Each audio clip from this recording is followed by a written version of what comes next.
when the gun barrel pressed cold against the CEO's temple, and the lights died across 63 floors of Manhattan's steel. Marcus Thornwell's whispered prayer wasn't for himself.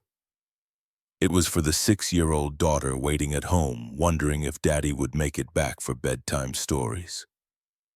The man holding that gun, Graham Pierce, chief technology officer, trusted advisor, didn't know the maintenance electrician standing between him and $20 billion had once designed security systems that protected Pentagon's secrets.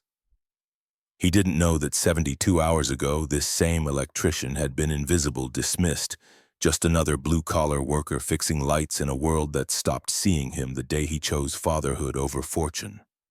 But Marcus knew something Graham didn't. He knew exactly how this would end, because 48 hours earlier he'd made a promise to a woman he barely knew, but had already saved twice. And Marcus Thornwell never broke his promises. If you're watching this from anywhere in the world, drop your city in the comments below. I want to see how far this story travels. Now let's go back. 72 hours before the gun, before the revelation, before everything changed. Back to a morning that started like every morning for 14 years, with a father trying his best and a daughter who deserved better than his best could give. The fluorescent light in Marcus Thornwell's bathroom had been dying for 3 weeks. Not dead, just dying, flickering at 4:47 every morning like a strobe in a nightmare, casting shadows that made his reflection look older than 32 had any right to look. He could have fixed it in 5 minutes. He rewired half the buildings in Lower Manhattan for a living. But every time he looked at that burnt-out bulb, he saw another bill he couldn't pay on time. Another promise to Maya that he'd have to stretch into next month. Another reminder that 14 years of doing everything right had left him exactly where he started. Broke, tired, alone. The water from the tap ran cold against his hands. Marcus splashed it across his face and stared at the stranger in the mirror. 32 years old, but the lines around his eyes told stories he wished he could forget. The calluses on his palms were a roadmap of every job he'd worked since he was 18, since the day Rebecca walked out of his life, before their daughter even took her first breath. Behind him, through the thin walls of their cramped Brooklyn apartment, he could hear Maya breathing. That gentle rhythm that made everything else, the exhaustion, the debt, the dying light, worth enduring. She was 6 years old. She deserved a bedroom bigger than a closet.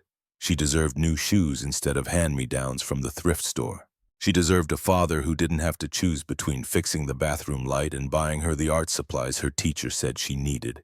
But she had him. Just him. And somehow, impossibly, that had been enough for 6 years. Marcus pulled on his work shirt, navy blue with Stone Industries maintenance embroidered over the pocket, and grabbed his tool belt from the hook by the door. In Maya's room, he knelt beside her narrow bed and brushed a strand of dark hair from her forehead. She stirred but didn't wake, her small hand curling around the stuffed rabbit he'd found at a yard sale for her 4th birthday. The rabbit was missing an eye and the stitching was coming loose. But Maya loved it like it was made of gold. He whispered into the quiet. Just 3 words, but he meant them with everything he had. Love you, baby. On the kitchen counter, he left a note for Mrs. Brennan, the elderly Irish woman from 3B who watched Maya most mornings in exchange for Marcus fixing her leaking sink and broken cabinet hinges and the radiator that clanked like a chain gang at midnight. It was a fragile arrangement held together with favors and goodwill, but it was all he had. His phone buzzed at 5:03. Marcus's stomach dropped before he even looked at the screen. Early calls were never good news. The voice on the other end belonged to Frank Morrison, the day shift supervisor. He sounded harried. Thornwell, need you to handle an emergency call. Executive floor, electrical issue in the CEO's private office wing. Marcus's hand tightened around the phone. The executive floor was 23 stories above his usual territory. A world of marble and mahogany that maintenance staff entered only when absolutely necessary. Can't Rodriguez handle it? I'm not scheduled until 7 and I need to get Maya to school. Rodriguez called in sick. Stevens is dealing with a flood in the parking garage. You're the only one with electrical master license who's answering their phone. Frank's voice softened slightly. I know it's early, Marcus. I know you've got the kid. But this came from the top. CEO herself requested immediate response. Victoria Stone. Even her name carried weight that made the phone feel heavier. Everyone at Stone Industries knew the stories. 28 years old and already running a tech empire her father had built over 4 decades. She'd taken over 2 years ago when William Stone suffered a massive stroke and the business world had waited for her to fail. Instead, she'd streamlined operations, acquired 3 competitors, and doubled the company's value. The financial press called her a prodigy. The employees called her the Ice Queen. Marcus had seen her exactly once, moving through the lobby like a force of nature in a charcoal suit that probably cost more than his monthly rent. She hadn't looked left or right, hadn't acknowledged the people who stepped aside to let her pass. Her face had been perfectly composed, beautiful in a way that seemed deliberately weaponized, sharp cheekbones, eyes that missed nothing, chestnut hair pulled back in a style that suggested control over every detail. She'd terrified him from 50 feet away. Fine. I'll be there in 40 minutes. 30, the email said, urgent. Marcus ended the call and stood motionless in his tiny bathroom, the dying light flickering overhead like a warning. He couldn't afford to lose this job, not with Maya's dental work coming due, not with the landlord already circling about last month's late rent payment. He'd go to the executive floor, fix whatever needed fixing, disappear back into the basement where he belonged. Mrs. Brennan was already awake when he knocked, wrapped in a faded bathrobe with her white hair in curlers. She smiled at him with eyes that had seen 80 years of hardship and somehow still found kindness. Emergency call, Mrs. B. Can you get Maya to school? Of course, dear. You go on. The wee one and I will have breakfast together. Thank you. I'll fix your kitchen cabinet tonight.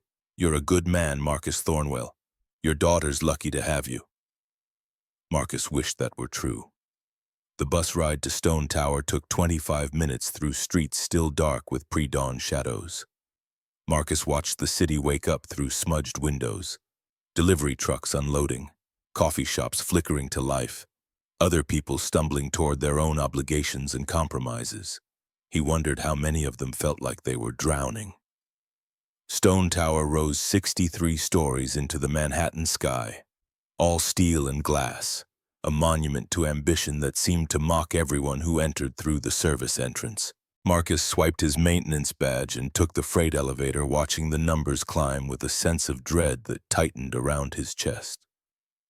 The executive floor was silent at 5:38 in the morning, the kind of profound silence that only existed in spaces where powerful people made decisions that changed lives without ever seeing the faces of those affected. Marcus's footsteps echoed on marble floors so polished he could see his reflection. A ghost in work boots carrying a tool bag that seemed suddenly shabby against the backdrop of luxury. The work order had said CEO's private office wing. Electrical malfunction.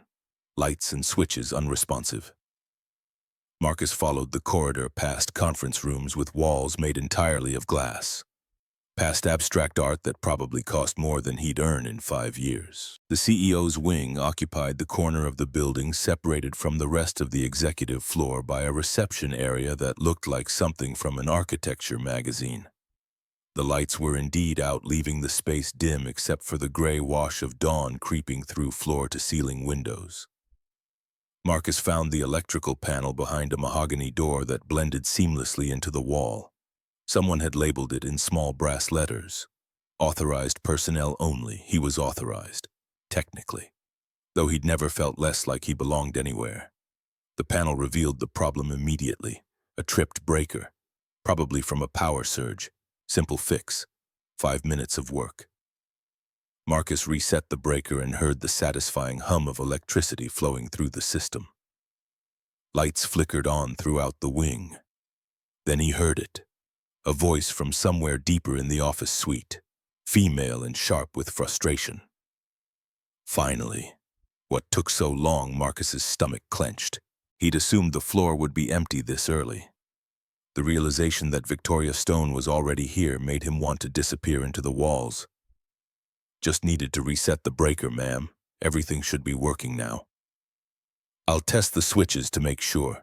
Do it quickly. I have a press conference in 2 hours and I need to change. Marcus moved through the reception area testing light switches as he went. Each one responded perfectly. He was thorough but fast, wanting nothing more than to finish and escape. The executive suite had 3 main areas: the reception space, a large conference room, and what had to be Victoria's private office. 2 of the 3 doors were open. The third, made of frosted glass that turned everything behind it into soft shadows, was closed. Marcus tested the switches outside the conference room, then moved toward the office. There was one more switch by the frosted door, a master control that probably operated the office lights. He flipped it, heard the click of response, and reached for the door handle without thinking. It was instinct, a maintenance worker's reflex after 3 years of checking, testing, verifying. His hand was on the frosted glass, pushing it open before his brain registered what he was doing. The door swung inward. Time didn't stop. That's a lie people tell in stories. Time kept moving at exactly the same speed it always had. But Marcus Thornwell's life changed in the space between one heartbeat and the next. Victoria Stone stood in the center of her office, frozen in the act of pulling a fresh blouse from a garment bag. She wore a black pencil skirt and nothing else above the waist except a bra so delicate it seemed barely there. Her chestnut hair was down, falling in waves across bare shoulders, and her gaze went wide with shock that matched the horror flooding through Marcus's veins. For one endless second, neither of them moved. Then Marcus's tool bag hit the floor with a crash that shattered the sense. "I'm sorry." The words tumbled out in a desperate rush. "I'm so sorry. I was just testing the lights. I didn't know. I didn't mean to get out." Her voice was ice over steel, quiet and absolutely lethal. "I'm sorry." Marcus said it again, backing away so fast he nearly tripped over his own feet. His face burned with humiliation. "The door. I thought it was empty. I was just checking the switches. I'm so sorry." "Turn around." The command stopped him mid-retreat. Marcus spun so fast he felt dizzy, facing the frosted glass and the blurred shapes of the reception area beyond. Behind him he heard the whisper of fabric, the sharp zip of the garment bag, every muscle in his body locked rigid. He'd walked in on Victoria Stone, half-dressed, the CEO, the woman who could end his career with a single phone call, the woman who held his entire fragile existence in her perfectly manicured hands. "I swear I didn't see anything." His voice cracked. "I swear I was just doing my job, testing the circuits. I didn't know you were in here. Please, I have a daughter. I need this job. Be quiet." Marcus's jaw snapped shut. He could hear his own breathing, ragged and panicked, and beneath it the soft sounds of Victoria dressing, seconds stretched into eternities. When she finally spoke again, her voice was controlled but carried something underneath that he couldn't quite identify. "What's your name?" "Marcus Thornwell." "Ma'am, maintenance staff, electrical clearance." The words came out like a prisoner reciting his crimes. "I've worked here 3 years. I've never had a complaint. I swear this was an accident. I thought the office was empty. I heard you the first time." A pause. "You can turn around now." Marcus turned slowly, keeping his attention fixed on the floor. Victoria Stone stood behind her desk, now fully dressed in a cream blouse and the same black skirt. Her hair was pulled back in the severe style he recognized from that glimpse in the lobby. She looked every inch the CEO again, all traces of vulnerability erased, but her gaze studied him with an intensity that made his skin prickle. "Look at me." It was the hardest thing Marcus had ever done. Meeting Victoria Stone's stare felt like facing a searchlight, but he forced himself to do it. She deserved that much at least. Her face was unreadable, a mask of perfect control, but something flickered in her expression as she looked at him. Not anger exactly, something more complicated. "You really didn't know I was here?" It wasn't a question. "No, ma'am, I swear. The work order just said electrical malfunction. I reset the breaker and I was testing all the switches. I thought the whole floor was empty this early." Marcus's hands were shaking. He clenched them into fists at his sides. I understand if you need to fire me. I understand I don't have any excuse. I just want you to know it was an accident. I would never stop talking. He stopped. Victoria walked around her desk with measured steps, her heels clicking on the hardwood floor. She stopped 3 feet away from him, close enough that he could smell her perfume, something subtle and expensive that made the air between them feel charged. You're terrified. She said it like an observation. Clinical. Curious? Yes, ma'am. Of me or of losing your job, both. The truth fell out before he could stop it. Mostly of losing my job. I have a daughter. She's 6. I'm all she has. I can't. His voice cracked and he forced himself to breathe. I can't afford to lose this.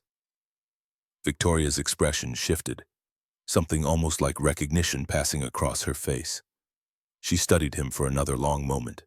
The door was unlocked. I should have secured it. That's on me, not you. Marcus blinked, certain he'd heard wrong. Ma'am, you were doing your job, testing the electrical system. I was careless. She turned away, moving back to her desk with that same controlled grace. What you saw stays between us, understood? Yes, ma'am, absolutely. I would never say anything to anyone, I swear. Good. She picked up a tablet from her desk, her attention already shifting to whatever waited in her schedule. Finish your testing and get out. Send your supervisor a report that everything's functioning normally. Marcus stood rooted to the spot, unable to process what was happening. She wasn't firing him. She wasn't even yelling at him. Ma'am, the word came out before he could stop it. I really am sorry. Victoria looked up from her tablet, and for just a second her mask slipped. What he saw underneath wasn't anger or ice, it was exhaustion, the kind of bone-deep weariness that recognized itself in another person. I know you are. Now go. Marcus grabbed his tool bag and fled, his legs unsteady as he escaped from the office. He tested the remaining switches with shaking hands, documented everything on his phone, and made it to the elevator before his knees gave out. She'd let him go. She'd seen his terror, heard his desperation about his daughter, and she'd chosen mercy over the punishment he deserved. Why? The question followed him all the way back to the basement, through the morning's remaining work orders. He picked up Maya from school at 3, listened to her excited chatter about the picture she'd painted in art class, helped her with homework while heating up pasta for dinner. Normal things, safe things, the rhythm of their life together. But underneath it all, he kept seeing Victoria Stone's face in that moment when her mask slipped. 2 days passed.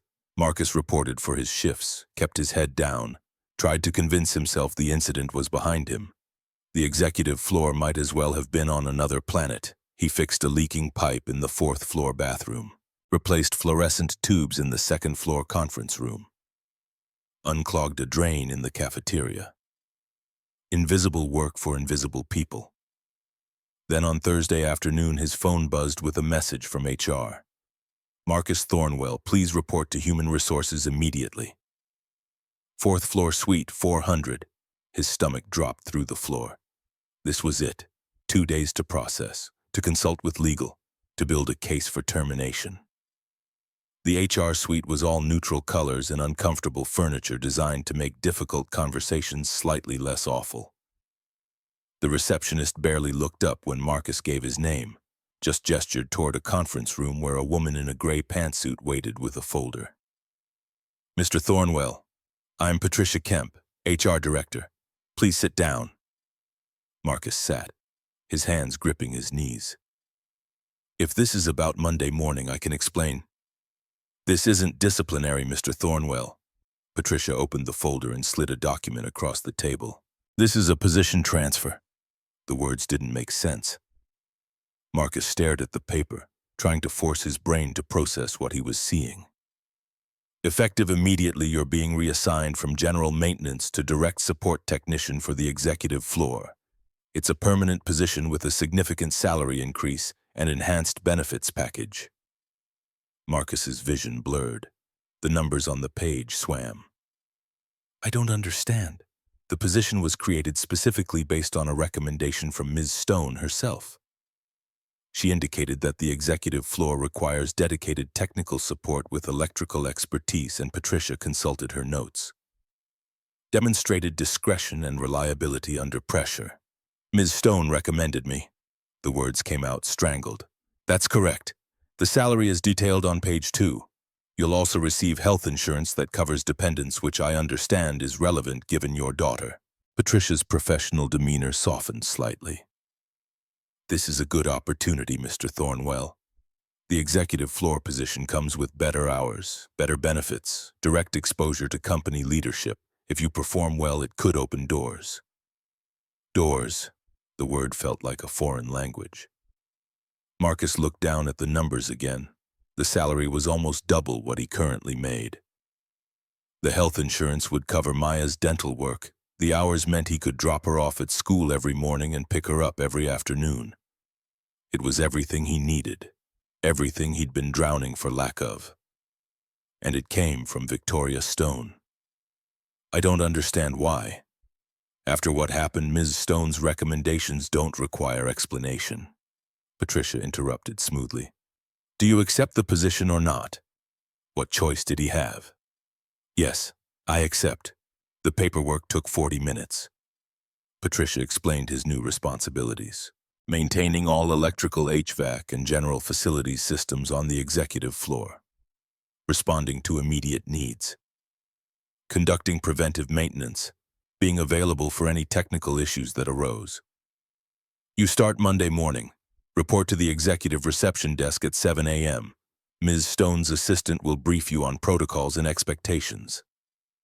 Patricia handed him a new badge. Executive Support Services printed beneath his name. Marcus took the badge with numb fingers. His reflection stared back at him from the laminated surface, and he barely recognized himself.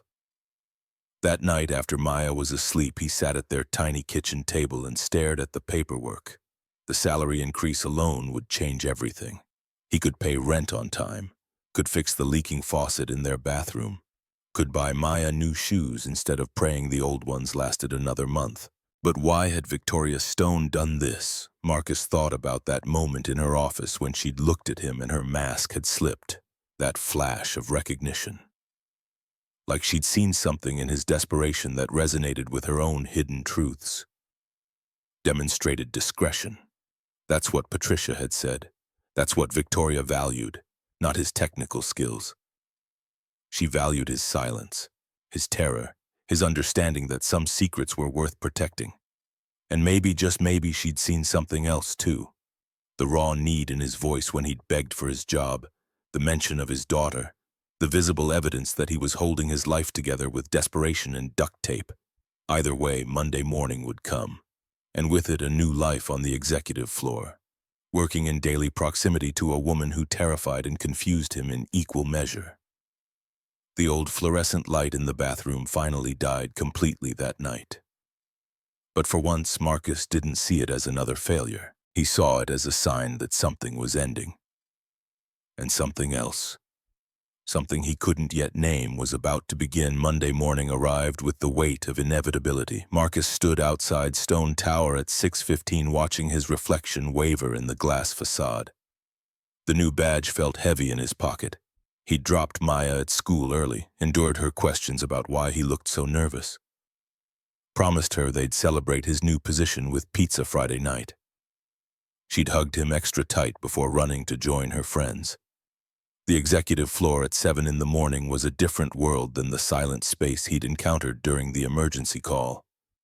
Now it hummed with controlled energy, assistants arranging schedules, junior executives clutching coffee like lifelines. The soft ping of elevator arrivals delivering the day's first wave of ambition and anxiety. The reception desk curved along one wall like a spaceship console. All blonde wood and embedded screens. The woman behind it looked up as he approached, her smile professional but not unkind. Marcus Thornwell, I'm supposed to report here for Executive Support Services. Yes, we've been expecting you. I'm Jennifer. You'll be working primarily with me for coordination. Ms. Stone's executive assistant, Eleanor Walsh, will brief you on protocols in a moment. Jennifer gestured toward a seating area that looked like it belonged in an art gallery. Marcus perched on the edge of a chair that probably cost more than his monthly rent, his tool bag resting between his boots. Around him, the executive floor continued its choreographed dance. Mr. Thornwell. Marcus stood quickly, nearly knocking over his tool bag. The woman who'd spoken was in her mid-40s, impeccably dressed in charcoal gray, sharp assessment in her gaze. I'm Eleanor Walsh, Ms. Stone's executive assistant. Follow me, please. She moved like someone who'd learned to navigate these hallways in her sleep. Marcus followed, acutely aware of how his work boots sounded against the marble. They passed through the main executive area into a corridor he recognized, the path to Victoria's private wing. Eleanor led him to a small office he hadn't noticed during his first visit, tucked discreetly near the electrical panel. It was modest by executive floor standards but palatial compared to the basement break room. A desk, comfortable chair, built-in cabinets for equipment, and a window that actually showed the city below. This is your workspace. You'll maintain all systems on this floor with priority given to Ms. Stone's immediate area. Response time for her requests is 10 minutes maximum. Eleanor handed him a tablet. This links to the building management system. You'll receive all work orders here along with Ms. Stone's schedule so you can plan maintenance around her meetings. That schedule is confidential. You don't discuss it with anyone. Understood, Ms. Stone values 3 things above all else: discretion, efficiency, and invisibility. Your work should be seamless. She shouldn't have to think about whether the lights work or the temperature is comfortable. If she notices you at all, it should be because you've solved a problem before it became her problem. The irony wasn't lost on Marcus. He kept his expression neutral and nodded. Questions, 1,000 of them. None he could actually voice. No, ma'am. Good. There's a staff briefing every morning at 6:45. You're expected to attend. Start your systems check at 7:30. Ms. Stone arrives between 8 and 8:30 and everything should be perfect before she walks through that door. Eleanor paused. Something in her expression shifted almost imperceptibly. Ms. Stone doesn't make recommendations lightly, Mr. Thornwell. She saw something in you that made her believe you belong up here. I suggest you prove her right. Before Marcus could respond, Eleanor was gone. The first week passed in a blur of learning protocols and staying out of sight. Marcus memorized the building management system, familiarized himself with every circuit breaker and HVAC control, discovered that the executive floor had more technology packed into a single level than the rest of the building combined. He attended the morning briefings and learned to decode the careful language Eleanor used. Ms. Stone requires uninterrupted focus time meant keep the entire wing silent. Board members visiting from Boston meant everything needed to be perfect to the point of obsession. And through it all, Marcus caught only glimpses of Victoria. A flash of chestnut hair as she strode past, her voice carrying through a conference room door crisp with authority. Once he was replacing a malfunctioning light fixture when she emerged from a meeting. Their gazes met for half a second before she looked away and continued walking. She gave no sign of recognition. It should have been a relief. Instead, it felt like standing in a room where all the air had been sucked out. Marcus told himself it was better this way. Professional, clean. He was here to do a job, collect a paycheck that was transforming his daughter's life. That moment in her office when he'd seen vulnerability crack through her armor was an aberration. A mistake they were both pretending had never happened. But late at night, lying awake in his apartment that suddenly felt less cramped, Marcus couldn't stop thinking about why she'd really promoted him. The answer came on his 8th day, in a moment that redefined everything. It was late afternoon, almost 6. The executive floor was emptying as people departed for dinner meetings or headed home.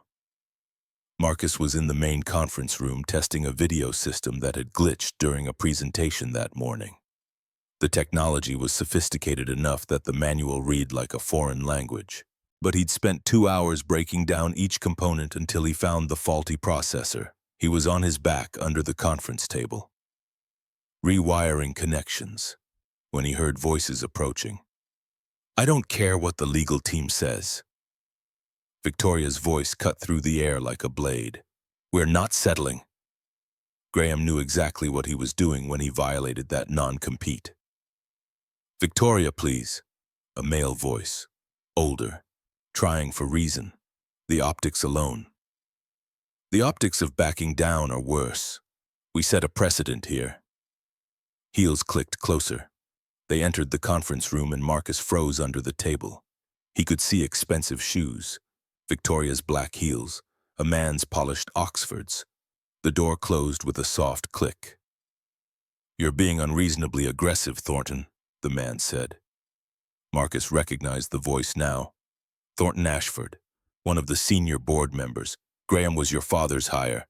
Going after him publicly damages William's legacy.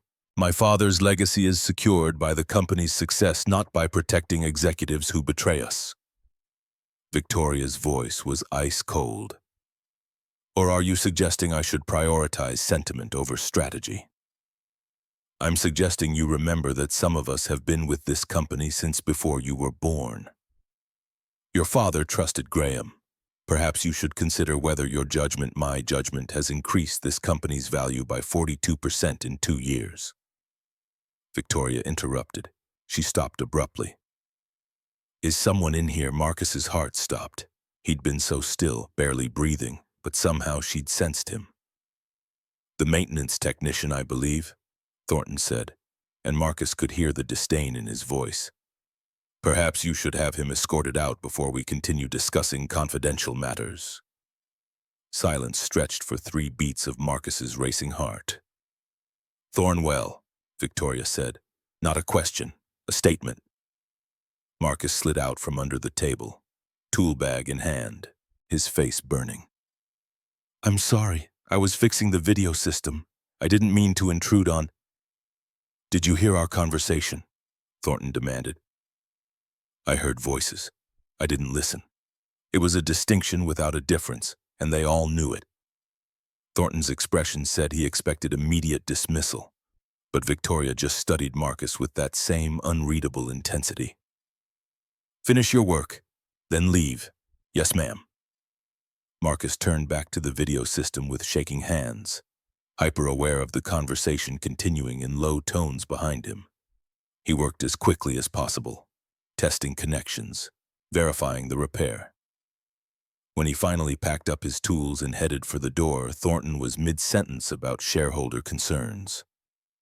Neither of them acknowledged Marcus's departure. He made it to his small office and leaned against the closed door, his pulse hammering. The smart thing would be to go home, forget what he'd heard, never mention it to anyone.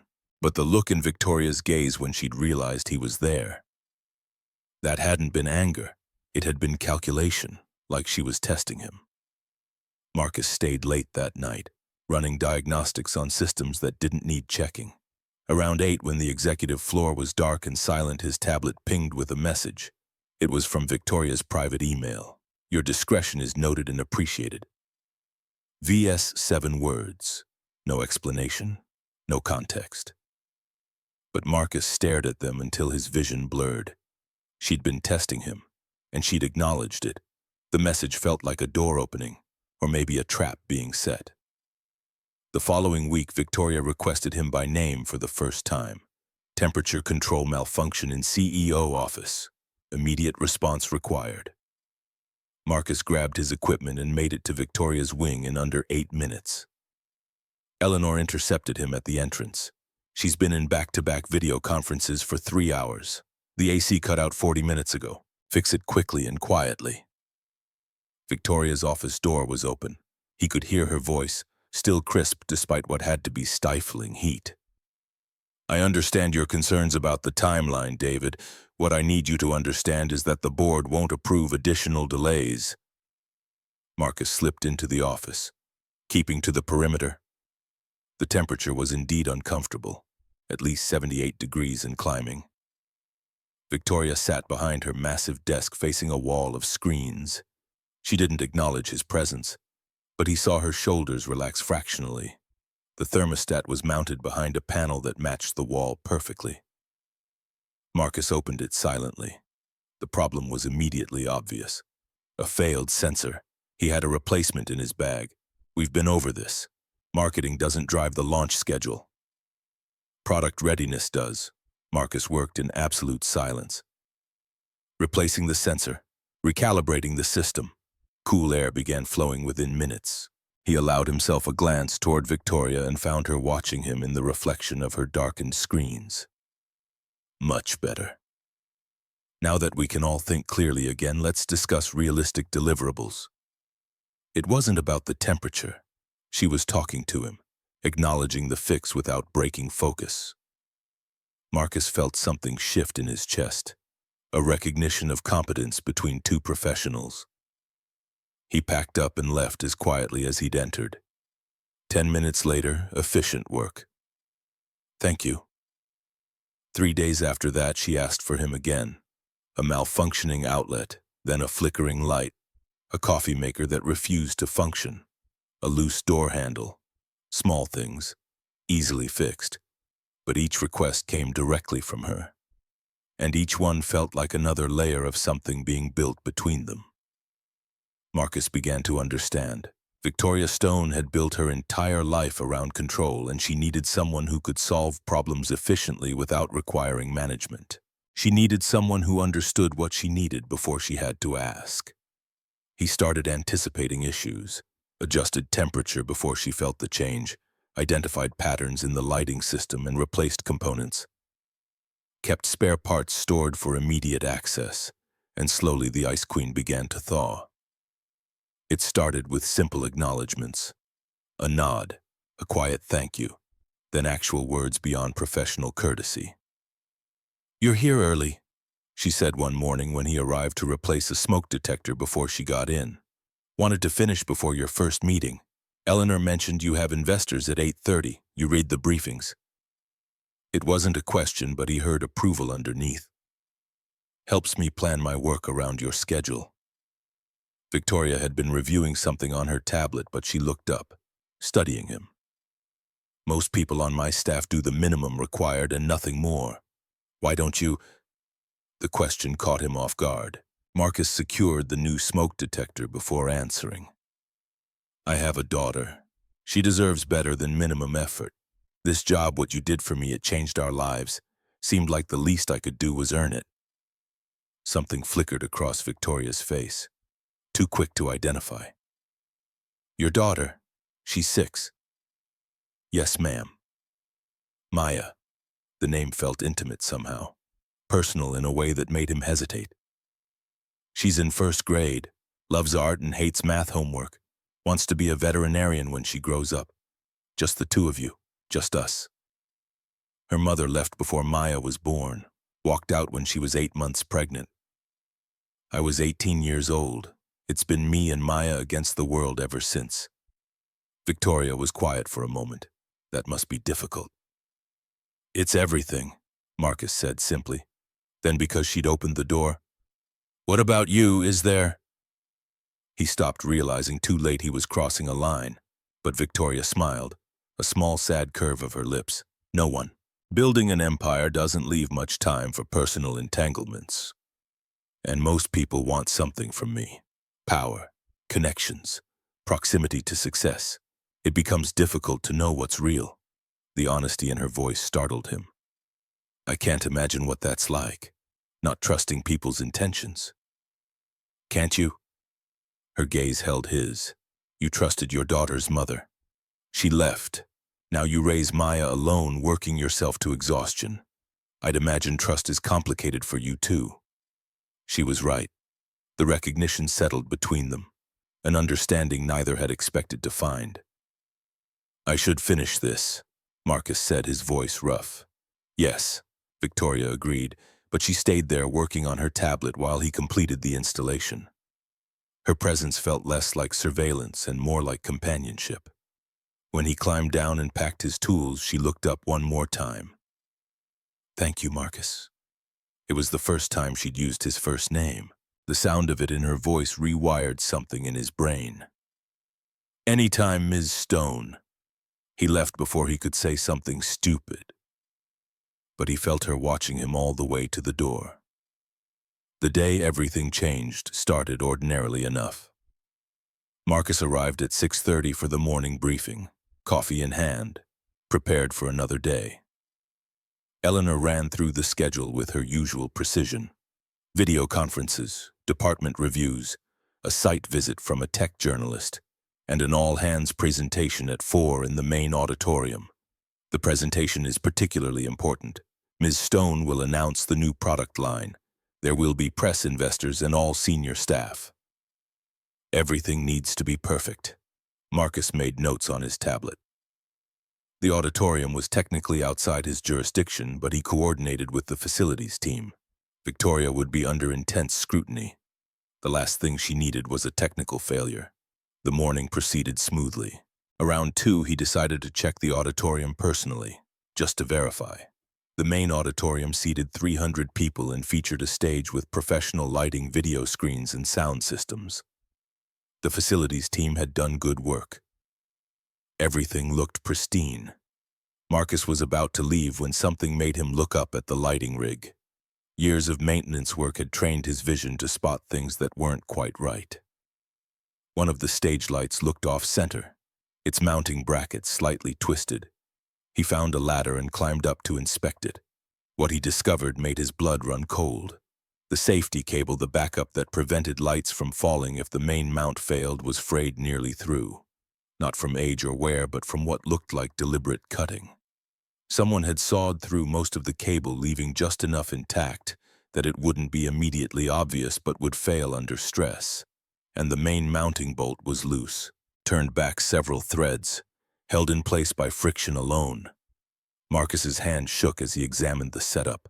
This wasn't accident or neglect, this was sabotage. The light weighed at least 40 pounds, if it fell during the presentation. Directly onto the stage where Victoria would be standing. Working quickly, he secured the mounting bolt properly, tested the weight distribution, replaced the safety cable entirely. Then he checked every other light in the rig, found 2 more with loosened bolts, secured them all. By the time he finished, he'd been in the auditorium for 90 minutes and his shirt was soaked. The question was whether to report this. Tell Eleanor, security. If this was deliberate, there were protocols, investigations, potential danger that extended beyond a rigged light, but he had no proof beyond his professional judgment. The frayed cable could theoretically be explained as wear. The loose bolts might be poor maintenance. And if he was wrong, he'd look paranoid. Worse, he'd put himself in Victoria's line of sight in a way that violated everything she valued. She needed him invisible, to solve problems quietly, not create drama. Marcus made his decision. He documented everything with photos, secured the systems, made a note to check again before the presentation, then went back to the executive floor and tried to act like his heart wasn't racing. At 3:30, Eleanor sent a message asking him to verify the video feeds one final time. Marcus went back down, checked the lights again, still secure, confirmed all systems operational. People were already filling the seats, press photographers setting up, the energy building. Victoria arrived at 3:55, flanked by Eleanor and 2 senior executives. She wore a deep blue suit that commanded attention, her hair pulled back severely, her expression calm and confident. Marcus watched from the shadows as she took the stage, tested the microphone, surveyed the crowd with the control of someone who owned every room she entered. Their gazes met across the distance. Victoria's held his for just a moment, something passing between them. Then she turned her attention to her notes and Marcus forced himself to breathe. The presentation began. Victoria spoke with authority that made people lean forward, her voice carrying perfectly. She outlined the new product line with precision, fielded questions from journalists with sharp intelligence, commanded the stage like she'd been born to it. Marcus stood near the lighting controls, watching not the presentation but the equipment. The stage lights held steady. Everything was working exactly as it should. He started to relax. Maybe he'd been wrong. Maybe the damage was just neglect after all. Maybe. Then the light directly above center stage shifted. It was subtle, a slight rotation on its mount, but Marcus saw it immediately. His blood turned to ice. Someone was in the lighting catwalk above the stage. He could see movement in the shadows, a figure adjusting something. Marcus moved before thinking. Racing toward the stage access stairs, he had to get up there, had to stop whatever was happening. But the stairs were on the opposite side, and Victoria was directly under that light, still speaking, unaware. The light shifted again, rotated further. The sabotaged mount he'd fixed was holding, but now someone was actively working to override the safety measures. Marcus abandoned stealth and ran, his boots pounding against the auditorium floor, drawing attention. He saw security guards starting to move. Confused, saw Eleanor's startled face, saw Victoria pause mid-sentence. Her attention finding him. "Get away from center stage," Marcus shouted, his voice carrying in the sudden silence. Now Victoria froze, years of control keeping her rooted, confusion and authority warring on her face. The light above her groaned, metal straining. Marcus didn't have time to explain. He launched himself onto the stage, grabbed Victoria around the waist and threw both of them sideways with every ounce of strength he possessed. They hit the stage floor hard, Marcus twisting to take the impact on his shoulder. Half a second later, 40 pounds of metal and glass crashed into the exact spot where Victoria had been standing. The mounting bracket finally giving way, the light exploding on impact with a sound like a gunshot. Shattered glass sprayed across the stage, sparks flew from severed connections, the crowd erupted in chaos, screaming, people running, security converging from all directions, but Marcus only registered Victoria in his arms. Her body pressed against his, her heart hammering so hard he could feel it through their clothes, her gaze wide with shock that matched the horror flooding through his veins. "Are you hurt?" Marcus demanded, his hands moving over her shoulders, her arms, checking for injuries. "Did the glass hit you?" "I'm fine." Victoria breathed, but her voice trembled. How did you know?" "I'll explain later. Right now we need to." Security surrounded them, pulling them apart, voices shouting questions and orders. Marcus caught a glimpse of figures fleeing from the catwalk access, saw guards racing after them. Eleanor was there suddenly, her professional mask cracked with genuine terror, helping Victoria to her feet. "I'm fine," Victoria said again, louder now, authority returning even as her hands shook. "Everyone calm down. Clear the auditorium in an orderly fashion." "Eleanor, get security to on it," Eleanor said, already coordinating on her phone. Victoria's attention found Marcus again. He was still on the stage floor, his shoulders screaming where he'd absorbed their combined impact, glass scattered around him like diamonds, blood running from a cut on his arm where a shard had caught him. "You're bleeding." "It's nothing. It's not nothing." She moved toward him, but Eleanor intercepted her gently. "We need to get you to a secure location until security sweeps the building. Please, Victoria." For a moment, Marcus thought Victoria would refuse, but she let Eleanor guide her toward the exit. Looking back at him one last time with an expression he couldn't read. Shock, gratitude, something deeper that made his breath catch. Then she was gone, and Marcus was surrounded by security personnel asking questions he barely heard, his mind replaying those seconds on a loop, the weight of Victoria in his arms, the terror in her gaze, the absolute certainty that if he'd been 1 second slower she would have died. And somewhere in the chaos, Marcus realized that invisible was no longer an option. He'd thrown himself into the spotlight to save her, and nothing between them would ever be the same. The security office on the second floor became command central within minutes. Marcus sat in a hard plastic chair while a paramedic cleaned the gash on his forearm. The sting of antiseptic barely registered against the adrenaline still flooding his system. Around him, guards spoke in clipped tones, coordinating a building-wide lockdown while reviewing footage. "You're lucky. Another inch and this would have needed stitches." Marcus didn't feel lucky. He felt like his entire body was vibrating at a frequency just below visible. "Mr. Thornwell." Duncan Hayes, head of security, former military with gray at his temples, pulled up a chair. "Walk me through what happened. Start with why you were checking the auditorium." Marcus explained about the morning briefing, his decision to personally verify the systems. finding the frayed safety cable and loose mounting bolts. He showed Duncan the photos on his tablet timestamped from hours before. You fixed it, secured everything properly. So how did the light still fall? Someone was up in the catwalk during the presentation. I saw movement, saw them working on something. They must have loosened it again or found another way to compromise the mount. Duncan's jaw tightened. Did you see a face, any identifying features? No. Just a silhouette. Dark clothes, moving fast, and you didn't report the initial sabotage. The question carried weight. Marcus met Duncan's gaze steadily. I considered it, but I had no proof it was deliberate. Could have been negligence. I documented everything, fixed the immediate danger, planned to monitor it. I didn't expect someone to actively interfere during the event itself. Duncan studied him for a long moment. Your quick thinking saved Ms. Stone's life. But this is now a criminal investigation. Attempted murder. You'll need to make a formal statement. Whatever you need. The door opened and Eleanor appeared. Mr. Thornwell, Ms. Stone wants to see you now.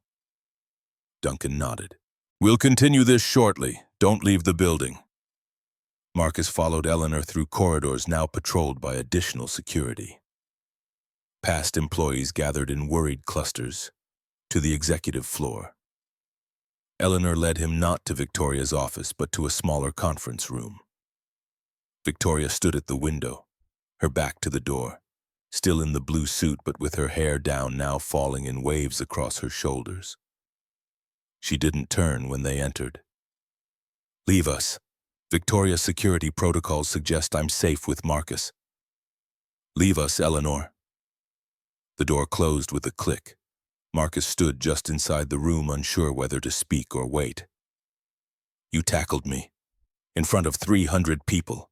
You grabbed me and threw us both to the ground. I'm sorry. I didn't have time to... Don't apologize. She turned and the expression on her face stopped his words. Her gaze was red-rimmed, her carefully maintained mask completely gone. You saved my life. Do you understand that if you hadn't been there, if you hadn't seen that light shifting, I would be dead right now? The rawness in her voice hit him like a physical blow. I saw the sabotage this afternoon, the frayed cable, the loose bolts. I fixed it, but I should have reported it immediately, should have insisted they cancel.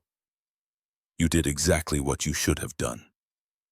Victoria crossed the room, stopping 3 feet from him, close enough that he could see she was still trembling. You identified a threat, neutralized it, stayed vigilant. When the danger evolved, you acted without hesitation. That's not something to apologize for. I'm just a maintenance tech. I fix broken things. I'm not... You're the man who saved my life twice now. Her gaze held his with an intensity that made breathing difficult. Once from embarrassment when you could have exploited what you saw, and today from actual death. So don't tell me what you are or aren't, Marcus Thornwell. I know exactly what you are. The way she said his name rewired something fundamental in his chest. Marcus found himself taking a step closer. What happened up there on the stage? That wasn't about maintaining your image or protecting the company. That was about you. Just you. And I would do it again without thinking twice. Victoria's breath caught. For a moment, Marcus thought she might say something that would change everything between them. But then her phone buzzed, shattering the moment. Security found evidence in the catwalk. Tools, cut cables, they're reviewing footage. Whoever did this will be caught. Do you know why someone would target you like this? A bitter smile crossed Victoria's face. I'm a young woman running a multi-billion-dollar company in an industry dominated by men who think they deserve what I have. I've made enemies. The list of people who'd benefit from my death is longer than I'd like to admit. The casual way she said it made Marcus's hands curl into fists. That's not normal. That's not acceptable. It's reality. And now I have to decide how to handle it. Cancel the product launch, increase security, show weakness. You show strength by staying alive. Everything else is secondary. She looked at him with something that might have been wonder. You really believe that I know what it's like to have someone depending on you? to know that your choices determine their entire world. Marcus thought of Maya probably finishing homework, unaware of how close she'd come to losing him. You have thousands of employees whose livelihoods depend on this company. You owe it to them to protect yourself. Is that the only reason the employees? The question hung between them. Before he could answer, the door opened and Duncan appeared. Ms. Stone, we have a situation. We've identified the individual in the catwalk. Show me. They moved to a larger conference room where security had set up command. On the main screen, frozen footage showed a man in dark maintenance coveralls accessing the catwalk 20 minutes before the presentation. The image quality was good enough to see his face. His name is Jeremy Collins. He's been with building maintenance for 8 months. Background check was clean, but we just discovered his employment application used a false social security number. Someone planted him, Victoria said, her voice tight. That's our assessment, but there's more. Duncan pulled up another image, a screenshot of an email from an anonymous account. This was sent to 3 business journalists 40 minutes ago, before the incident. It claims you've been cooking the books, inflating revenue to boost stock prices. The timing suggests whoever sent it expected you to be in no position to defend yourself. Marcus felt sick. This wasn't just assassination, it was coordinated destruction. The allegations are false. Our books are audited quarterly. But proving that will take time, and the accusation alone will damage investor confidence. Not if you're standing in front of cameras tomorrow. Very much alive, with footage showing attempted murder that coincides with fraudulent allegations. Duncan said, That's not whistleblowing, that's conspiracy. We need to find Collins before he disappears, and I want to know who hired him. We're on it.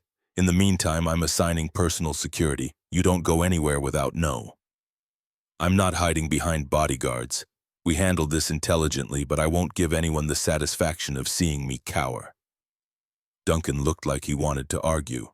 At minimum, you need someone watching your immediate environment, someone you trust. Victoria's attention found Marcus across the room. Marcus stays close. He's already proven he can identify threats. He works on the executive floor anyway. Nothing changes visibly, but he's there. Ms. Stone, with respect. Mr. Thornwell is maintenance staff, not security. Mr. Thornwell saved my life twice while your personnel were watching cameras. Victoria replied, I trust his instincts. He stays. Duncan nodded reluctantly. We'll need to brief him on protocols. Fine. Do it now. Victoria turned to Marcus. Unless you have objections to expanding your responsibilities. Marcus thought about what he was being asked. Thought about Maya, about the risk, about walking away, about choosing safety. But when he looked at Victoria, he saw the vulnerability she was hiding. Saw someone who'd built walls so high she couldn't see over them anymore. Who trusted so few people that asking him to stay close was an act of profound faith. No objections. Whatever you need. The relief that flashed across Victoria's face was so brief he almost missed it. The next 3 hours were a blur of security briefings.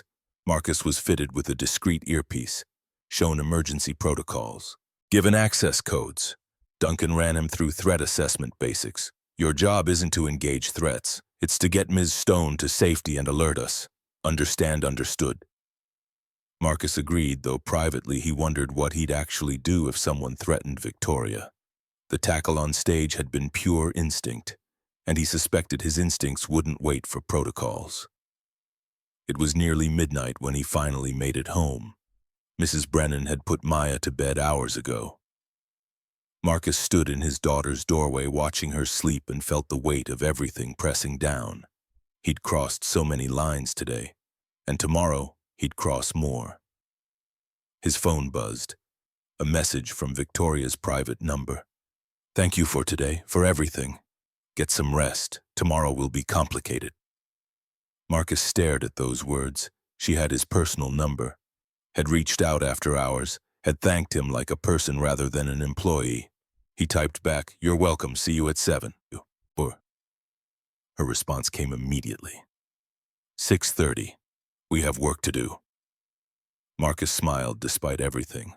The next morning arrived with news that Jeremy Collins had been apprehended trying to board a flight to Mexico. His apartment had yielded a burner phone with messages coordinating the attack along with $50,000 in cash. He was in custody, not talking. But law enforcement was confident they could trace the money. Marcus arrived at the executive floor at 6:15. Eleanor intercepted him immediately. "Ms. Stone is in her office. She asked for you directly." Eleanor's expression was complex. "Whatever's happening between you two, be careful. She's under enormous pressure, and she makes decisions based on control and strategy. Don't mistake proximity for something it isn't." The warning was clear. Marcus nodded and knocked on Victoria's office door. "Come in." She sat behind her desk already dressed in a charcoal suit, but her gaze was softer when she looked at him. "How's your arm?" "Fine. Barely feel it." Marcus closed the door. "You look like you didn't sleep." "I didn't. I spent the night reviewing everyone who might have orchestrated this. Business rivals, disgruntled former employees, board members who opposed my leadership. The list is extensive. Duncan will find the connection. The money trail always leads somewhere. That's not what worries me."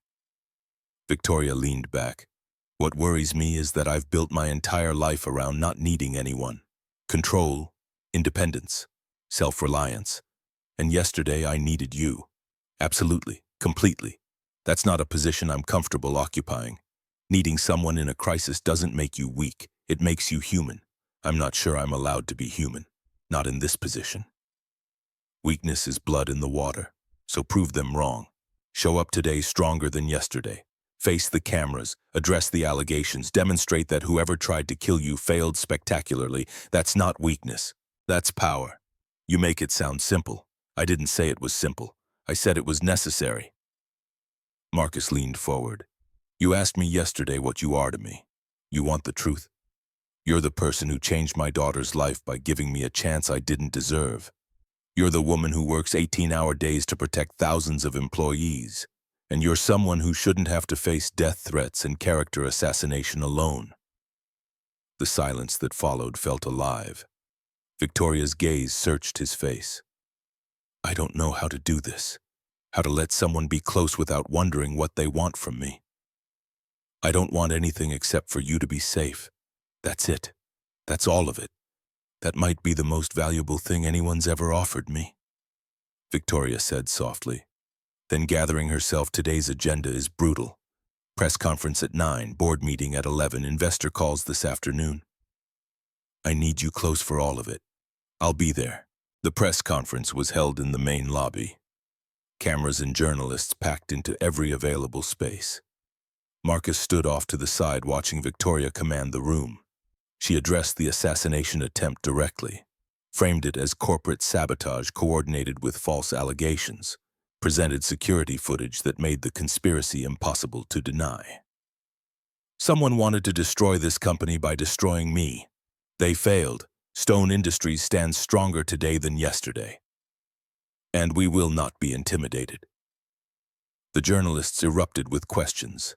Victoria fielded them with sharp intelligence, and twice her attention found Marcus in the crowd, drawing strength from his presence. When it ended, Eleanor intercepted them. "The board wants to meet immediately. Thornton Ashford is insisting on a vote of confidence." Victoria's expression hardened. "Of course he is. Let's not keep them waiting." The boardroom was on the 62nd floor. 12 board members sat around a massive table. Thornton Ashford occupied the chair opposite where Victoria would sit. His silver hair and expensive suit projected authority. His gaze gleamed with something that looked like satisfaction. "Victoria, glad you could join us. We've been discussing yesterday's unfortunate incident." "Unfortunate is an interesting word for attempted murder, Thornton," Victoria said coolly, taking her seat. Marcus positioned himself near the door.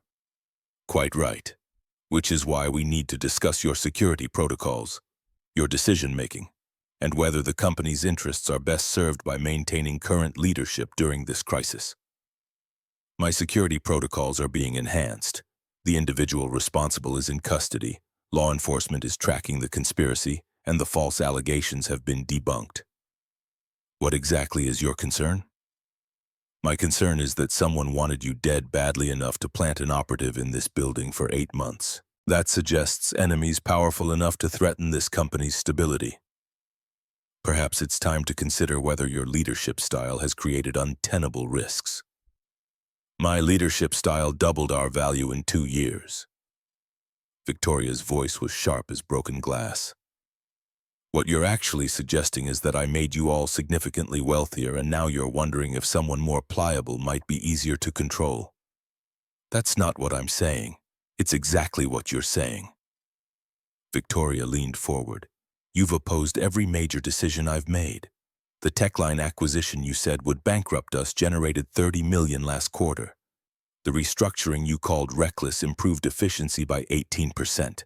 You don't question my competence, Thornton. You question my right to have it. The room fell silent. Other board members shifted, some nodding. I move that we table this discussion, said a woman at the far end. Victoria has handled this crisis with exactly the leadership we hired her to provide. Seconded, added another member. Thornton's jaw tightened. Fine, but I want regular updates on the investigation, and I want enhanced security that don't rely on his gaze flicked dismissively toward Marcus. Maintenance staff playing hero. Noted, Victoria said coldly. The meeting continued for another hour, but the tension never dissipated. Marcus watched Thornton throughout. The older man's attention kept returning to Victoria with something that went beyond professional rivalry. This was personal. When they finally escaped, Victoria's composure cracked the moment her office door closed. She leaned against her desk, exhaling slowly. He's going to keep pushing. Every crisis, every setback. Then don't give him setbacks. Keep doing what you've been doing. Succeed so loudly he can't make himself heard. Victoria looked up and something in her expression shifted. How do you do that? Make it sound possible. Marcus crossed the office slowly. Because I've watched you for weeks, I've seen how hard you work, how much you care. You're not just competent, Victoria, you're extraordinary, and anyone who can't see that is deliberately closing their eyes. Victoria, her voice caught on his name. Someone tried to kill you yesterday, and today you stood in front of cameras and the board and everyone watching for you to break. And you didn't. You're still standing, still fighting. That's not something that needs my belief to make it real. It already is. Victoria stood there, 3 feet away, and for the first time since he'd known her, she looked uncertain. You scare me, she whispered. I scare you. You see me. Not the CEO, not the legacy, just me. And I don't know what to do with that. You don't have to do anything with it. I'm not asking for anything, Victoria. I'm here. That's all. That's not all. That's everything. The confession hung in the air, heavy with implications neither could afford to pursue. Marcus knew they were standing on the edge of something that would change everything. But before either could move forward or back, the door burst open and Eleanor rushed in, her face pale. We have a problem. The investigators found something in Collins's phone records. The person who hired him, it's someone inside the company. The words hit like a physical blow. Victoria's face went white, then flushed with rage. Who? Eleanor hesitated. The investigators want to brief you directly. They're on their way up with Detective Hughes. But Victoria, they said the evidence is conclusive. It goes high. Someone with access to executive systems. Marcus felt ice spread through his chest. High level meant board members, senior executives, people Victoria had trusted. Clear my schedule for the next 2 hours. I want Duncan, the investigators, and Detective Hughes in the main conference room. No one else. Victoria turned to Marcus. This doesn't leave this room until we know who we're dealing with. Everyone is suspect. Understood. But Victoria, you need to consider that whoever this is, they're desperate enough to kill you. If they suspect they've been discovered, they'll try again. Victoria's laugh was bitter. Let them try. I'm not hiding and I'm not running. I'm not suggesting you hide. I'm suggesting you be smart about this. Marcus moved closer. Someone inside had access to your schedule, knew exactly where you'd be standing, had months to plan this. They're not going to confess and walk away quietly, which is why we're going to be very careful about how we handle the reveal. Her gaze held his, and he saw the strategist beneath the rage. Once we have the name, we control the information. Use it to set a trap, gather evidence that's airtight, make sure when we move against them there's no possibility of escape. You've done this before. Not murder conspiracies, but corporate warfare. Yes, you don't get to where I am without learning how to identify enemies and neutralize them. I just never expected the enemy to be this close. The pain in her voice was carefully controlled but audible. Not everyone is your enemy, he said quietly. She looked at him, something flickering. No, I'm not. The words hung between them, simple and absolute. I know, she said finally, so softly he almost missed it. The intercom buzzed. Ms. Stone, Detective Hughes and the investigative team are here. Send them to conference room A. We'll be there in 2 minutes. Victoria straightened her suit jacket, rebuilt her armor piece by piece, but just before she headed for the door, she paused. Stay close. She stopped. I need to know you're there. I'm not going anywhere.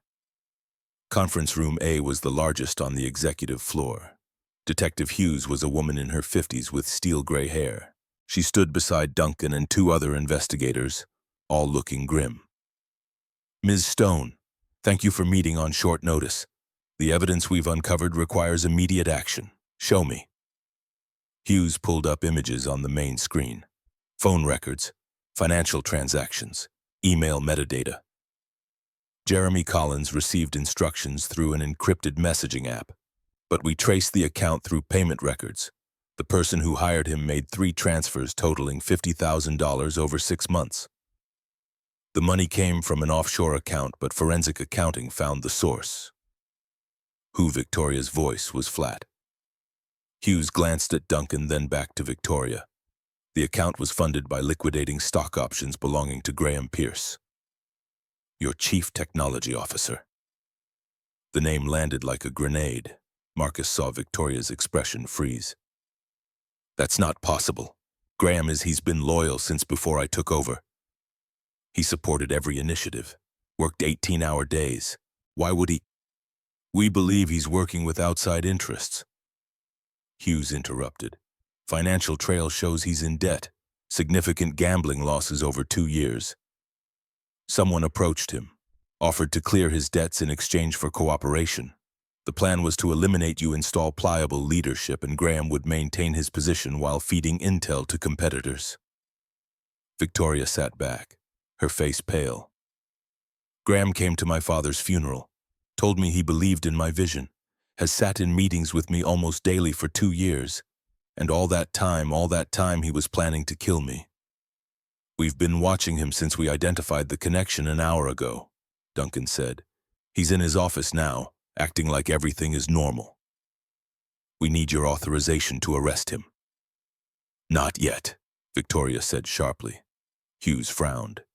Ms. Stone, he's a flight risk. If he suspects, he doesn't suspect. If he did, he'd already be gone. Victoria's mind was racing. Graham is smart, careful.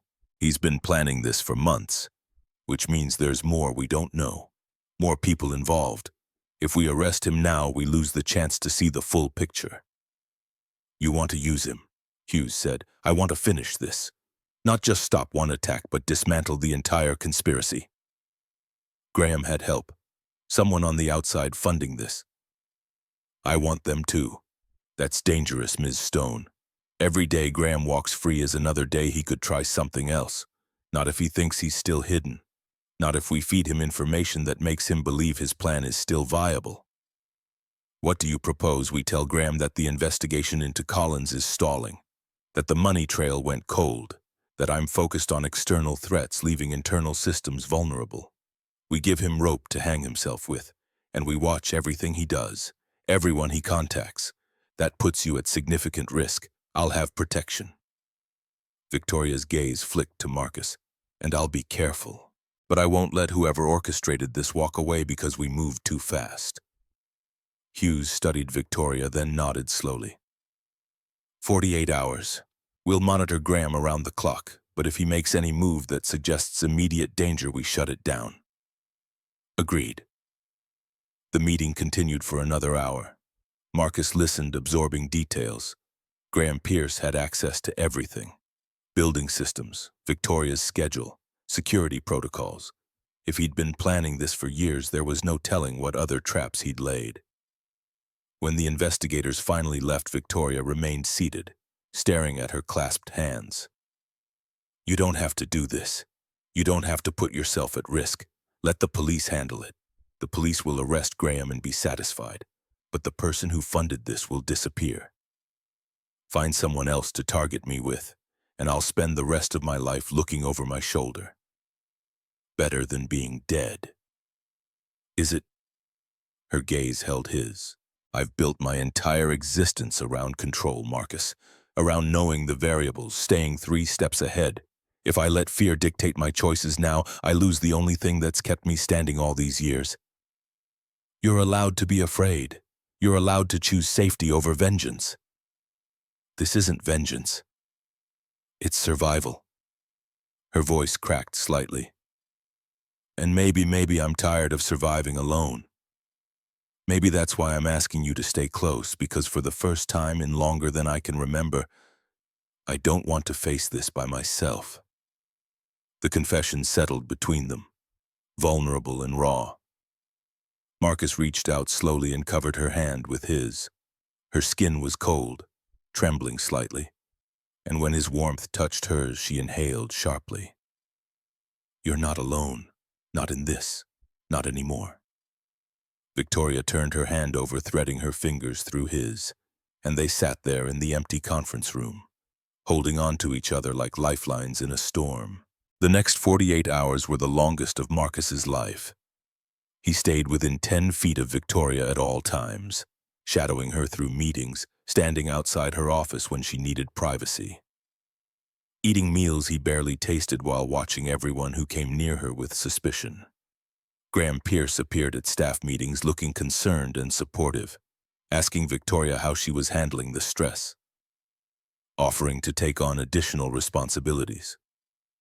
Marcus watched him perform empathy and concern, and every word felt like acid. How are you holding up? Graham asked Victoria after a product development meeting. I'm fine, Graham. Thank you for asking. Victoria's performance was flawless. Your work on the new interface is excellent, by the way. Exactly what we need for launch. Just doing my job. We all want to see you succeed. The lie was so smooth that Marcus had to fight the urge to grab Graham and throw him against the wall. But Victoria's hand touched his arm briefly as she passed. A silent reminder to stay calm. Surveillance teams reported Graham was making encrypted calls, always from locations outside the building where he thought he had privacy. The technical team was working to break the encryption, but it was sophisticated. On the second night, around 11, Marcus was doing a final sweep when his earpiece crackled. We've got movement. Graham just entered the building through the parking garage. He's not supposed to be here. Marcus's heart rate spiked. Where's Ms. Stone? Still in her office. Graham's heading for the executive floor now. Get to her. Marcus ran, his boots pounding against marble. Behind him, he heard elevator doors opening, footsteps echoing. He burst into Victoria's wing to find her at her desk. Paperwork spread around her, completely unaware. We need to go, now. Victoria looked up, instantly reading the tension. Graham in the building, coming up. Duncan's mobilizing security, but... The lights went out. Complete darkness swallowed the executive floor, emergency lighting failing to activate. Marcus heard Victoria's sharp intake of breath, heard movement in the hallway, and every instinct screamed danger. Stay behind me, he whispered, pulling Victoria away from the desk, his vision adjusting to the darkness. He could see the outline of her office door, the windows showing city lights beyond. He's cutting power, disabling security. Where's your panic button? Desk drawer. But if the power's out, footsteps in the hallway, slow and deliberate. Victoria, Graham's voice called from the darkness, friendly and calm. Are you still here? The power went out. I came to make sure you were okay. The performance was chilling. Marcus felt Victoria tense, heard her breathing quicken. I'm fine, Graham, she called back, her voice steady. Just finishing some work. The emergency lighting should kick in any moment. Actually, it won't. Graham appeared in the doorway, backlit by emergency exits in the hallway beyond. Marcus couldn't see his face clearly, but he could see the gun in Graham's hand, dark and deadly. I made sure of that. Had months to prepare, to understand every system in this building. You made it easy, really, trusting me with so much access. Graham, what are you doing? What I should have done 2 years ago when they first approached me. You were never supposed to run this company, Victoria. Your father knew it. The board knew it. Everyone knew except you. So stubborn. So convinced you could prove everyone wrong. And you did, which made everything so much more complicated. Who approached you? Victoria asked. Marcus heard the calculation in her voice. Keep him talking. People who understand that innovation shouldn't be controlled by legacy. People who could actually use Stone Industries' technology to change the world. Graham moved closer, and Marcus shifted to maintain his position between them. They offered me a real future. Chief Technology Officer of a combined entity that would dominate the industry. All I had to do was remove the obstacle. You mean murder? Remove, Graham repeated. The stage light was supposed to be clean. Tragic accident, company in mourning, smooth transition, but you had to have him. The gun gestured toward Marcus. Your maintenance hero, ruined everything. So now we do this the hard way. Security is already coming. Buildings on lockdown. You won't make it out. I don't need to make it out. I just need her dead. They'll extract me after. New identity, new life, but only if I finish the job. The gun rose, pointing directly at Victoria, and Marcus saw Graham's finger tighten on the trigger. He didn't think, didn't calculate. He lunged sideways, slamming into Graham with all his weight. The gun discharged, deafeningly loud. The muzzle flash illuminating the office in stark white light. Marcus felt the bullet pass so close the air pressure made his ear ring. But he was already moving. Grabbing for Graham's wrist, trying to control the weapon, they crashed into furniture. Struggling in near darkness, and Marcus realized Graham was stronger than he looked. Desperate enough to fight with everything he had. Run, Marcus shouted at Victoria. Get out! But Victoria didn't run. He caught a glimpse of her moving, heard the crash of something heavy, her desk lamp connecting with Graham's skull. The CTO staggered, his grip on the gun loosening, and Marcus wrenched it away, sending it skittering across the floor into darkness. Graham recovered faster than expected, driving an elbow into Marcus's ribs that forced the air from his lungs. They went down together, and Marcus felt hands close around his throat, squeezing with methodical pressure. Should have stayed invisible. Graham hissed. Should have just fixed the lights and disappeared. But you had to play hero. Had to make yourself important to her. Now you die with her. Marcus's vision started to gray, his lungs screaming. He clawed at Graham's hands, but his strength was fading. A brief flashback flashed through Graham's mind, 10 seconds that felt eternal. His phone screen. Anonymous text. We have eyes on Lily at Parker Elementary. Cooperate or she disappears. Photo attached. His 8-year-old daughter leaving school. Red circle around her head, crosshairs. Graham's hands shaking as he typed. What do you want me to do? Response: kill Victoria Stone. They sent me photos of my daughter at school. Graham's voice cracked even as his hands continued their deadly pressure. Said they'd take her if I didn't. Marcus couldn't respond, his vision tunneling. Through the gathering darkness, he saw Victoria searching frantically for something, anything. Then light flooded the office, blinding after so much darkness, and voices shouted from multiple directions. But before security could arrive, a new voice cut through the chaos. Calm, measured, deadly. Graham, you were supposed to handle this quietly. One shot, clean. Instead, you're negotiating. Thornton Ashford stepped from the shadows of the hallway, a second gun gleaming in his hand. Expensive suit, incongruous with the weapon, silver hair catching emergency light. Marcus's blood turned to ice even as Graham's grip loosened slightly.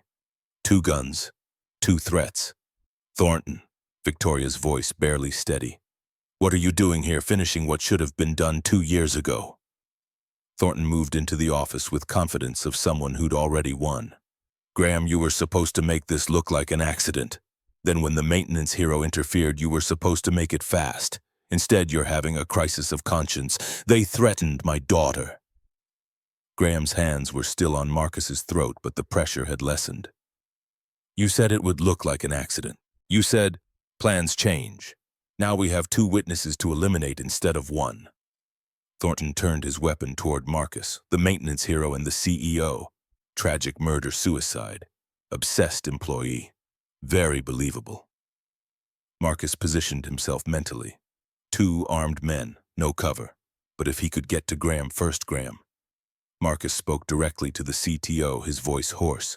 You don't want to be a murderer. He's making you the fall guy. Can't you see that? Once we're dead, who's to say you didn't act alone? Graham's face twisted with realization, with horror at what he'd become. Don't listen to him, Thornton snapped. Fire the weapon or I fire both. I was Meridian's founder, Victoria. Thornton's attention swung back to her, his gun steady. Your father destroyed my company, stripped my assets, tossed me a board seat like charity. This isn't murder, this is justice. And in that moment, Graham Pierce made his choice. His hands released Marcus's throat completely. Graham twisted, lunging not at Marcus or Victoria, but at Thornton, his voice breaking. I won't be a killer. Graham's gun, the one Marcus had knocked away, was somewhere in the darkness. But Graham didn't need it. He threw himself at Thornton with desperate strength. The older man's weapon discharged, once, twice, the muzzle flashes illuminating the office in stark bursts. Graham cried out as one bullet caught his shoulder, but his momentum carried them both into the wall. Thornton's gun skittered away, and suddenly lights surged on throughout the office, emergency systems roaring back to life. Security guards flooded the room from multiple directions, overwhelming both Thornton and the wounded Graham, forcing them to the ground, voices shouting commands, radios crackling. Duncan was there. Detective Hughes, armed officers in tactical gear, all converging on the scene with professional efficiency. Marcus gasped for air, his throat raw, his vision clearing slowly. Strong hands helped him sit up, and suddenly Victoria was there, kneeling beside him, her hands framing his face with desperate gentleness. Marcus, can you hear me? Are you hurt? He tried to speak, coughed instead. I'm okay. He managed his voice barely a whisper. Are you, Diddy? I'm fine. You kept yourself between us. Her thumb brushed his cheek, and only then did Marcus realize he was bleeding. You threw yourself at a gun, you impossible, brave, stupid man. You could have died, couldn't let him hurt you. Around them, security was securing Graham and Thornton, reading them their rights, coordinating with police teams. Detective Hughes appeared in the doorway. We got it all on audio, his confession, Thornton's admission, Graham's choice at the end. That plus the attempted murder will put them both away for life. And we're already working on identifying Thornton's contacts based on the phone records we cracked. Good, Victoria said, but her attention never left Marcus. Get them out of here. Get all of them out. Duncan started to protest. Ms. Stone, we need statements. Medical evaluation later. Victoria's voice carried absolute authority despite the tears still wet on her face. Everyone out, now! They went. Graham was dragged away holding his bleeding shoulder, shouting, my daughter! Please. They threatened my daughter. I had no choice until I did. Thornton said nothing, just stared at Victoria with pure hatred as they hauled him toward the elevators. Then the door closed. And Marcus and Victoria were alone, surrounded by overturned furniture and the evidence of violence, both breathing hard. You saved my life. Again. That's becoming a habit. Marcus tried to joke, but his voice was too rough. Don't. Victoria's gaze was still on his face, holding him like she was afraid he'd disappear. Don't make light of this. You threw yourself in front of a bullet for me, Marcus. You could have died. But I didn't. We didn't. We're both still here. Because of you. The words came out fierce, almost angry, because you keep choosing to stand between me and people trying to destroy me. And I don't know what to do with that. I don't know how to... She stopped, her voice breaking completely, and Marcus saw the moment when every wall she'd built came crashing down. I see you too, she whispered. I see you, Marcus Thornwell, and I don't know when it happened. But somewhere between you walking in on me and you tackling a man with a gun, I stopped being able to imagine facing any of this without you."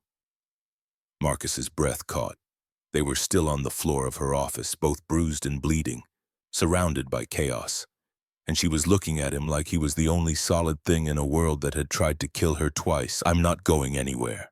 Not now, not ever. If you'll let me stay, I don't deserve you. That's not your choice to make. I'm already here, already yours if you want me." The silence that followed felt endless, heavy with possibility and fear. Then Victoria leaned forward and kissed him. It wasn't gentle or uncertain. It was desperate and fierce, tasting of salt from her tears and copper from his split lip. And Marcus kissed her back with everything he had, his hands finding her waist, pulling her closer. And she came willingly, pressing against him like she needed the contact to believe he was real. When they finally broke apart, both breathing hard, Victoria rested her forehead against his. "This is complicated. I know. People will talk, the board, the employees, everyone will have opinions about the CEO and the maintenance tech. I know that too. And I'm still here." Victoria pulled back just enough to look at him, searching his face for doubt. Whatever she saw there made tears fill her gaze again. But this time she was smiling. "You really mean that? Every word? You and me against the corporate assassins. We make a pretty good team." Victoria laughed, the sound watery but genuine, and kissed him again. Softer this time, slower, like they had all the time in the world. 6 months later, on a Saturday evening, the three of them stood on Marcus's balcony as the sun set over Manhattan, Maya between them holding both their hands. Marcus had a new apartment now, 2 bedrooms in a better neighborhood with windows that let in actual light. The salary from his promotion to director of building systems had made that possible, along with a lot of other things. "Daddy," Maya said, looking up at the glowing city. "Mrs. Patterson asked us to write about heroes today." "I wrote about you." Marcus knelt to her level. "What did you say? That heroes aren't people who never fall down. They're people who get back up, and who stand in front of other people when bad things come." She looked at Victoria, and that sometimes heroes help other heroes remember they don't have to be strong all the time. Victoria's gaze filled with tears. She knelt beside Marcus, completing their circle. "You're very wise, Maya. I know." Maya grinned, then hugged them both fiercely. "Can we have pizza now?" Marcus and Victoria laughed, the sound carrying over the city below. And as they headed inside, Maya running ahead, already listing her pizza topping preferences. Marcus caught Victoria's hand. "You okay?" "More than okay." She squeezed his fingers. "I spent 28 years building walls. Took a maintenance electrician with a 6-year-old daughter to show me what actually matters." "What's that?" "This. Right here. Right now." Victoria looked at Maya, then back at Marcus. "Not the empire, not the success, just this." Inside, Maya was already debating pizza toppings with herself. Victoria smiled and started to follow, but Marcus pulled her back for one more moment. "Thank you."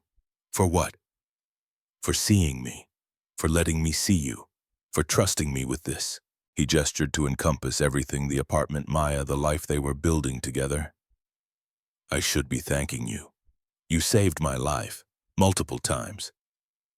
"We saved each other," Marcus said simply. "And we're going to keep doing it, every day. That's what this is."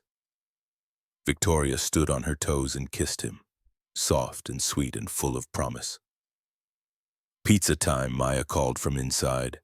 They bickered playfully as they walked into the apartment, their voices mixing with Maya's laughter.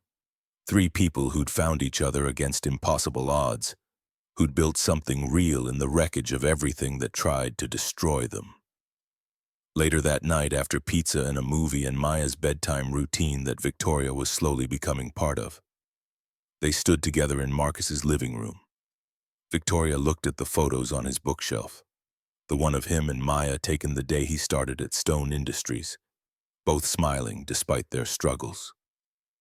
I want you to know, Victoria said quietly, that I understand what you gave up. When Rebecca left, when you chose Maya over your career, MIT, the startup, all of it. And I think that's the most beautiful thing anyone's ever done. She turned to face him. You taught me that sacrifice isn't weakness, that choosing love over ambition doesn't make you less. It makes you more. Everything I've built means nothing if I'm alone at the end of the day. You're not alone. No, I'm not. Victoria moved closer. Thanks to a maintenance electrician who was brave enough to see past my armor, who threw himself in front of guns and conspiracies in every wall I built, who showed me that the strongest thing you can do is let someone in. Marcus pulled her close. We're quite a pair, the Ice Queen and the guy who fixes broken things. Maybe we fixed each other. They stood there for a long moment, just holding each other. The city lights spread below them, a family forged through fire, love born from danger, and a future built on the simplest truth that sometimes the strongest thing you can do is let someone in. And that real wealth isn't measured in billions but in moments like these, in small hands holding tight, in promises kept, in love that survives assassination attempts and corporate conspiracies because it's built on something no enemy can destroy: trust, sacrifice, and the courage to be vulnerable with the right people.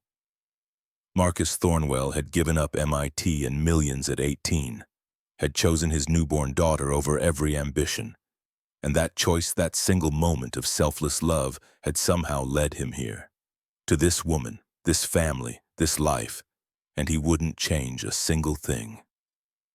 From Maya's room came a sleepy voice. Daddy, Miss Victoria, love you. We love you too, baby, Marcus called back. Victoria's hand found his in the darkness.